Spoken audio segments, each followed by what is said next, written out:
Hello, how are you? My name is Professor Aftab Khan, and we start our lecture today regarding international business management. Yes, my dear students, we discussed so many things before in the past. As you also know me, that we discussed so many things regarding international trade, international management, okay, international business management, and how to deal with this, and what are the strategies we have to make this. So, in the continuation of those chapters, we discuss our new chapter, which is known as the international business in terms of goods and services and technology capital resources. Actually, this chapter is very important for our learning, and we hope this that we will learn a lot if we will understand this chapter thoroughly. Okay, so international business refers to the trade of goods and services, technology capital, and or knowledge across national borders and at a global or transnational scales. Okay, so actually it involves the cross-border transactions of goods and services between two or more countries. The transactions of economic resources include capital, skill, and people of the purpose for the purpose of the international production of physical goods and services such as finance, banking, insurance. Uh, you can say this at construction companies also involved with this, and international business is also known as the globalization. And what is the meaning of globalization? Internationalization. Okay, so to conduct the business overseas, multinational companies need to bridge separate national markets into one global marketplace. These are the two macro scale factors that underline the trend of greater globalization. The first consists of eliminating barriers to make cross-border trade easier, for example, free flow of markets, goods and services, and capital, referred as a free trade. The second is the technological change, particularly developments in communication, information process, and the transportation in terms of technological resources. Okay, so these are the things which we're gonna discuss in today's lecture, in today's chapter, and I hope you will learn this. I hope you will enjoy this. Okay, in the overview of this chapter, actually, the international business is also defined as the study of internationalization process of multinational enterprises. A multinational enterprise, which is known as the M&E, is a company that has a worldwide approach to the markets, production, and operation in several countries. Okay, the well-known M&Es, which are the well-known multinational enterprises, include fast food companies. And what are the fast food companies? McDonald's, Starbucks, coffees, Microsoft, etc. These are the multinational companies, not the Microsoft, but you can say this that KFC, McDonald's. So these are the multinational fast food companies. Microsoft is also a multinational company, but we cannot say this that this is a fast food company or something else. But Microsoft, we can say this that this company is a software company. Okay. Other industrial M&Es leaders include vehicle manufacturers such as Ford Motors, Hyundai, Toyota, as you also know, which is belongs with Japan, Hyundai, which belongs with Korea, South Korea. It is a worldwide brand, and some consumer electronic producers such as General Motors, okay, Samsung, LG, and Sony. Samsung is a well-known brand of South Korea. LG is also a brand, is also a well-known brand of South Korea, and Sony. Energy companies such as ExxonMobil and British Petroleum are also multinational enterprises. Okay, so the multinational enterprises range from any kind of business activity or market, from consumer goods or machinery manufacture. A company can become an international business. Therefore, to conduct business overseas, companies should be aware of all the factors that might affect any business activities, including but not limited to the difference in legal systems, political systems, economic policy, language, accounting standards, labor standards, living standards, and environmental standards, local cultures, corporate cultures, foreign exchange markets, tariffs, import and export regulations, trade agreements, climate, and education. So each of these factors may acquire changes in how companies can operate from one country to another country and vice versa, each factor makes a difference and a connection. Okay, so one of the first scholars to engage in developing a theory of multinational companies was a Canadian economist whose name was Stephen Heimer. Okay, Stephen Heimer was a Canadian economist. He was the first person who developed the idea of international business. He was the first person who developed the idea of international business. Throughout the academic life, he developed theories that sought to explain foreign direct investment, which is known as the FDI, and why firms become multinational. Okay, so there are three phases of internationalization according to Heimer's work. The first phase of Heimer's work was the dissertation in 1960s, okay, which is called the International Operations of National Firms. In this thesis, the author departs from the new classical theory and opens up a new area of international productions. At first, Heimer started analyzing new classical theory of financial investment, where the main reason for capital movement is the difference in interest rates. After this analysis, Heimer analyzed the characteristics of foreign investment by large companies for production and direct business purposes, calling this foreign direct investment. Okay, so by analyzing the two types of investments, Heimer distinguished the financial investment from direct investment. The main distinguishing features was control. Portfolio investment is a more passive approach, and the main purpose is the financial gain. Okay, whereas in the foreign direct investment, a firm has a control over the operations abroad, so the traditional theory of investment based on the differential interest rates does not explain the motivations for FDIs. Okay, so according to the Heimer economist scholar thoughts, there are two main determinants of FDI. And what is the FDI, my dear students? FDI means foreign direct investment. Okay, foreign direct investment is known as the FDI. And what is the foreign direct investment? Foreign direct investment, basically, these are the investments which comes from abroad. And what are the example of this? For example, if I am a businessman in Pakistan, okay, and South Korea is basically investing some money in Pakistan, and they are investing and they are making a plant, which is the Samsung plant in Pakistan. So my company has a merger with the South Korean company, and South Korean company will directly send the money, send the investment to my account. But so this is known as the FDI. This is known as the foreign direct investment. Always be remember, FDI, which is known as the foreign direct investment, is the backbone of a country's economic growth. Without the foreign direct investment, no country of the world can grow. No country of the world can make the highest value of, we can say this, to attain the highest value of economic production, economic growth, and vice versa.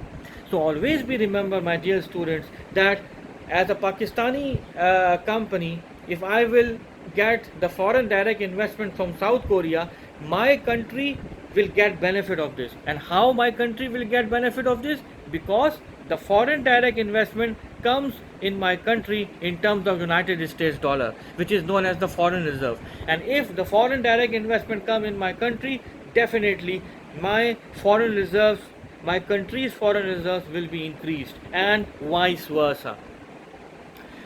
This is known as this is the rule of how our country can grow in terms of the foreign reserve, in terms of the foreign direct investments. Okay, so these are the things, these are the basic principles. With the help of these principles, we can generate our foreign direct investments in terms of the country's traits and values. Okay, and then according to the Heimer's work with his dissertation in the 1960s, okay, approximately 50 years before or 60 years before or half of the century before, which is called the international operations of national firms. Okay, in this thesis, the author departs from the new classical theory and opens up a new era of international productions. Okay, at first, Heimer started analyzing new classical theory and financial investments, where the main reasons of the capital movement is the difference in interest rates. After this analysis, okay, Heimer analyzed the characteristics of foreign investment by large companies for production, direct business purposes, calling this foreign direct investment, which is known as the FDI. By analyzing the two types of investments, Heimer distinguished financial investment and direct investment. The main distinguishing feature was control. Portfolio investment is the more passive approach, and the main purpose is the financial gain. Okay, whereas in foreign direct investment, a firm has control over the operations abroad. So the traditional theory of investment based on the differential interest rates does not explain the motivations for the FDIs. Okay, according to the Heimer, there are two main determinants of FDI, where an imperfect market structure is the key element. The first is the firm specific advantages, which are developed at the specific company's home country, and profitability such as in the foreign country. The second determinant is the removal of control, where Heimer wrote, when firms are interconnected, they compete in selling in the same market, or one of the firms sell to other, and because of this it may be profitable to substitute decentralized decision making for centralized decision making policies. Okay, so in other sense, Heimer, who was a Canadian economist, he was the first person who invented centralized decision policies. And what is the meaning of centralized decision policies? Basically, centralized decision policies are known as the globalization. And how is this? For example, if South Korea invested their FDI, which is known as the foreign direct investment, in terms of their Samsung plant to Pakistan, so how South Korea regulates this? South Korea regulates this with the help of the globalization, with the help of the internationalization. And what is the meaning of globalization? I also told you, my dear student, in our previous lectures, as you remember, this is known as the internet. You know, this internet facility is a miracle. This is a miracle because everything is on our fingertips. With the help of our online learning, and with the help of this online facility, everything is based on our fingertips, and this is a very high achievement of we can say this, that is the high achievement of in today's world.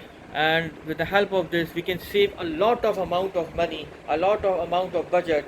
Okay, and this is a very high demandable thing in my point of view.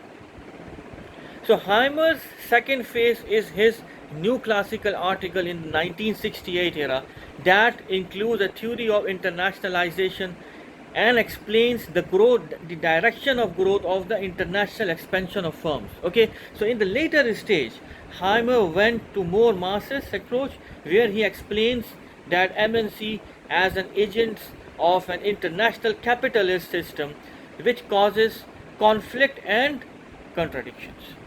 And it also causes, among other things, which are the inequality and poverty in the country. So Heimer is the father of the theories which is known as the MNCs or the MNCs. MNCs means multinational corporations. MNEs means what?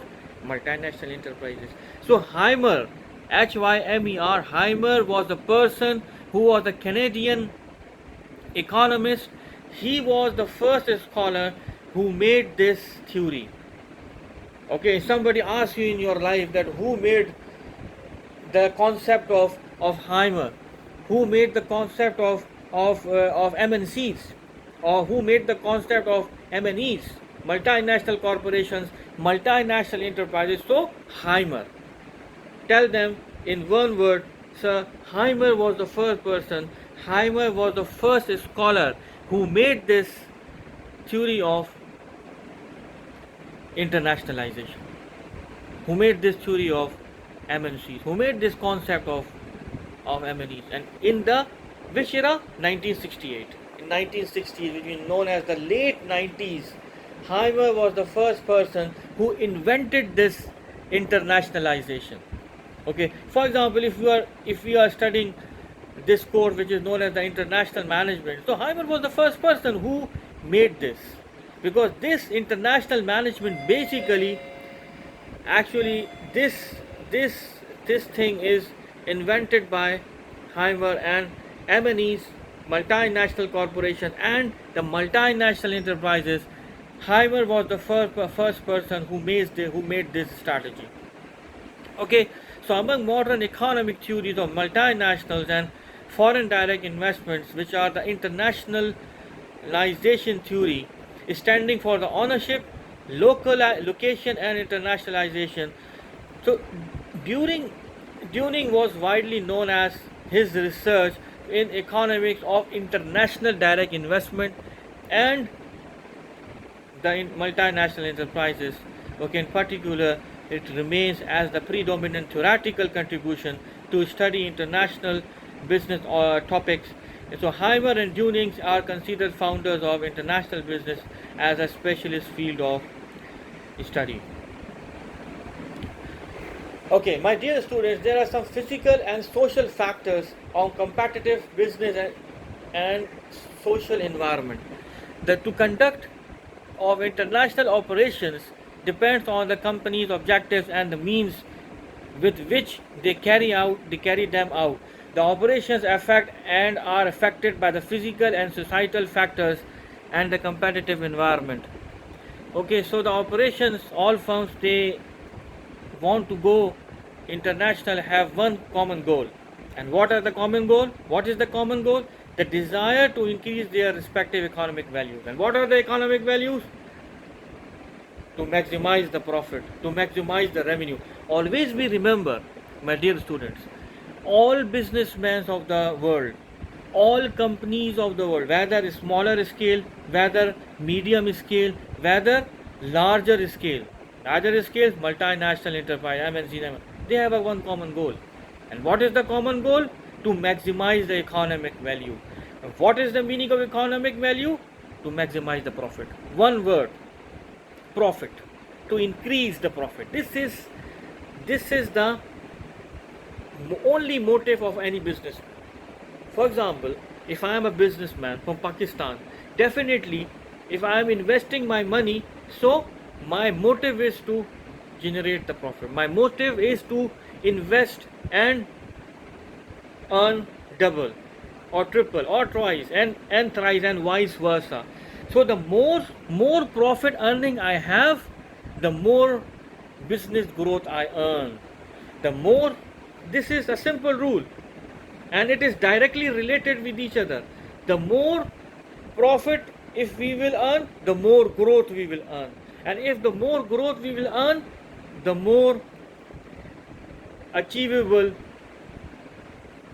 status of our company standards we will earn.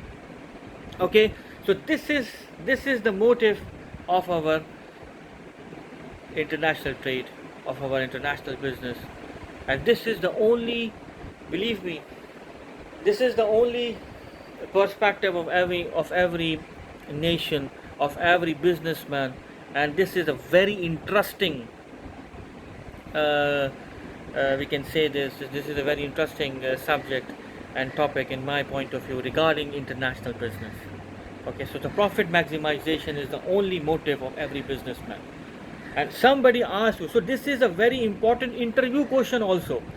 In the job interview, the interviewer can ask you this question, that what is the motive of a businessman? So only one word tells that is the whole story. Sir, profit making, profit maximizing, profit increasing, okay, revenue increasing. This is the only motive of every businessman in the world, of every business person in the world. Always be remember, and you always keep this in your mind. Okay, so more profit, more growth. Less profit, less growth. Loss, degrowth. This is a simple thing. If the meaning of business is profit and loss. If somebody asks you in your life, what is the meaning of business? If you are a business graduate, sir, business means profit and loss. So profit is also happening and loss is also happening. And if, for example, if you will invest the money and you will get a loss, that loss, degrowth. Loss, degrowth. And if more loss, more degrowth. And until and unless vice versa, if you have a severe loss, severe degrowth, and your company will be finished. Okay, profit, more growth. Okay, high profit, high growth, and vice versa. So this is meaning. This is the meaning of this. That this is the profit growth, and I hope you will learn this. I hope you enjoy this lecture. So these are the operations in terms of the highest value of the economic growth, and definitely the first entry mode is the exporting is the sale of products in the different national market, that a centralized hub of manufacturing. In this way, a firm may realize a substantial scale of economies from its gold sales revenue. As an example, many Japanese automakers made inroad into the US market through exporting. There are two primary advantages to exporting: avoiding high cost of establishing manufacturing in his host country. When these are higher and gaining an experience curve, some possible disadvantages to exporting are high transportation costs and high tariff barriers. The second entry mode is a turnkey project. In a turnkey project, an independent contractor is hired by the company to oversee all of the preparations for entering a foreign market. Once the preparation is complete and the end of the contract is reached, the plant is turned over to the company fully ready to operation. Licensing and franchising are two additional entry modes that are similar in operations. Licensing allows a licensor to grant the rights to an intangible property to the licensee for a specified period of time, or for a royalty fee. Franchising, on the other hand, is a specialized form of licensing in which the franchisor sells the intangible property to the franchisee and also requires operate as dictated by the franchisor. So lastly, a joint venture and wholly owned subsidiary are the two entry modes in international business. A joint venture is when a firm created is jointly owned by two or more companies. Most joint ventures are 50-50 partnerships. This is in contrast with a wholly owned subsidiary, when a firm owns 100% of the stock of a company in a foreign country because it has either set up a new operation or acquires an established firm in that country. The types of operation, exports and imports. Merchandise exports, good exported not including services.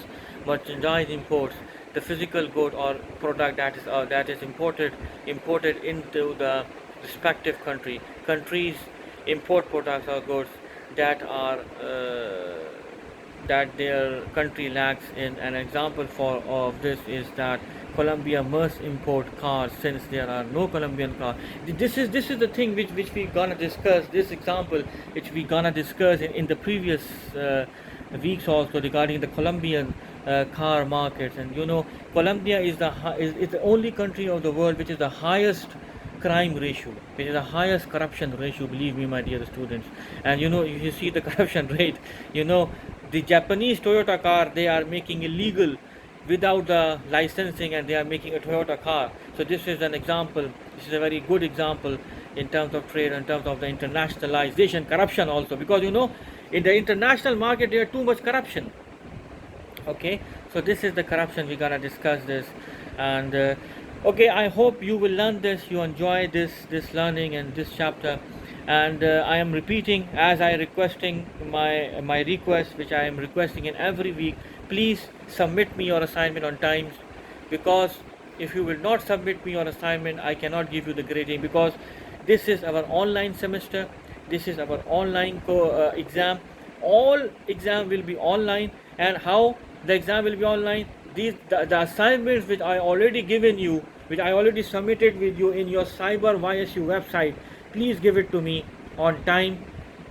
As soon as you will give me the assignment, I will check your assignments, and I will review your assignment thoroughly, and I will give you the gradings.